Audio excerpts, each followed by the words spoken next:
Let's talk about Lil Uzi Vert, who just claimed he's retiring for the fourth time. Remember not too long ago, had everyone vibing to his music like the SoundCloud clout era and rocking those colorful hairstyles. I mean, the guy practically had the Monroe touch. Everything he did turned to gold or platinum. It's like he was the actual trendsetter and everyone wanted a piece of the Uzi swag. And how could we forget the iconic EXO Tour Life in 2017? That song was like a supernova, blasting Uzi Vert into the stratosphere of stardom. It was the kind of track that made you feel like you were on a roller coaster of emotions and you didn't want to get off. People couldn't get enough of it and it catapulted Uzi's career into the Rap Hall of Fame. The universe decided to pull a cosmic prank on our boy Uzi. Nowadays it's as if people have suddenly transformed from die-hard fans to music critics, casting shadows on his once pristine reputation. They're out there saying things like Uzi fell off, or his music just doesn't hit the same anymore, or even we miss the old Uzi. And you know what? There might be a grain of truth in all this commotion. Uzi himself seems to be doing some sort of self-sabotage act. He's out there hyping up his fans to not like his new stuff, like he's whispering, "Don't eat the taco, it's terrible." But fear not, we'll delve deeper into this Uzi enigma in just a moment. It's like the fans are stuck in a weird love-hate relationship with their once beloved rapper. And you see it all day on Twitter. One minute they're throwing hard eyes at him, and the next they're rolling their eyes.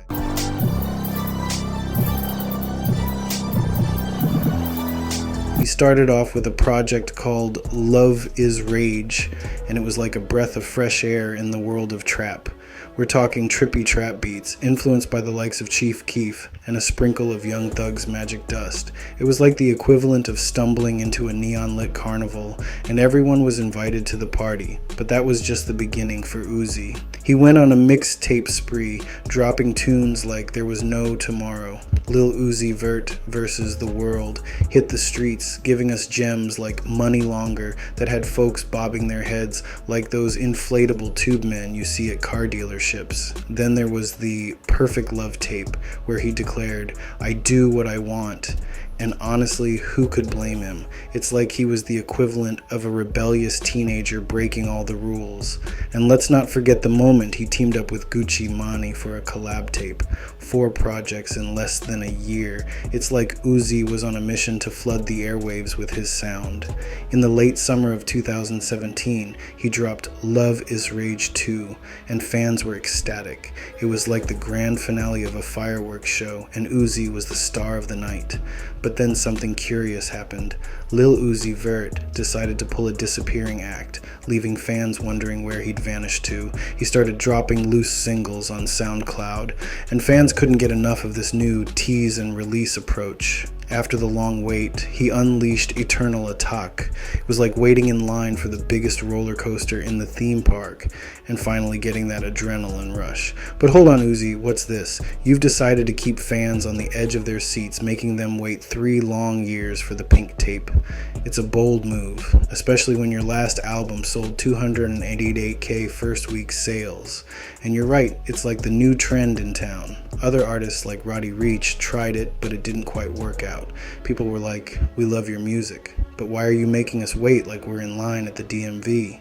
So here we are, in the age of waiting for Uzi's next project. It's like waiting for the next season of your favorite show to drop on Netflix, but you know you'll be twiddling your thumbs for at least another 3 years. Now, let's wind the clock back to the early days of Uzi. Picture it, it's 2015 and Uzi's dropping albums like he's tossing breadcrumbs to pigeons in the park. He's all about that hustle, and it seems like he's got an album baby boom with projects popping out like confetti at a New Year's Eve party.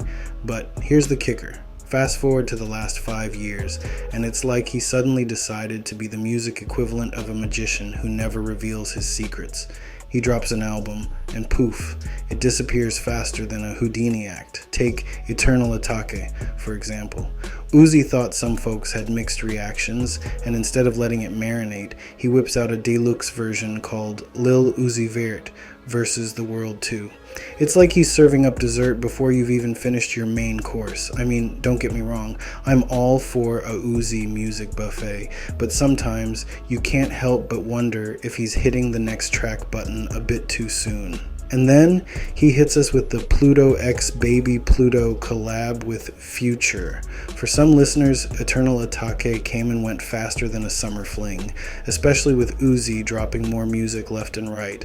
It's like he's that friend who can't stay in one place for too long. Now, let's jump to the grand year of 2023. Lil Uzi Vert drops the highly anticipated Pink Tape. But here's the twist. He had fans waiting for 3 years. It's like waiting for the sequel to your favorite movie, and when it finally arrives, you're already distracted by other cinematic delights. And that's not all.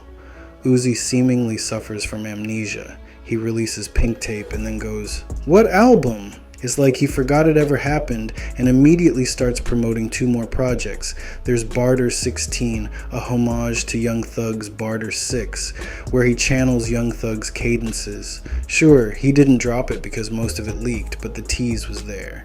Then he casually announces Love is Rage 3. Now don't get me wrong, I'm stoked for all these projects, but sometimes you can't help but wish Uzi would let his albums breathe a little longer. Like a fine wine that's been corked a bit too soon. He didn't even bless us with new music videos for any of the Pink Tape tracks.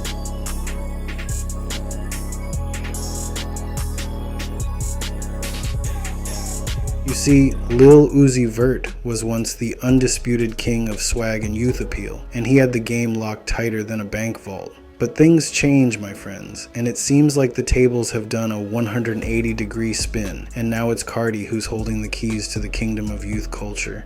Now let's dive into the Pink Tape project. It's like Uzi decided to take a stroll through a El Buffet and sample a bit of everything. The guy was all over the place, experimenting with different sounds like a mad scientist in a sonic laboratory.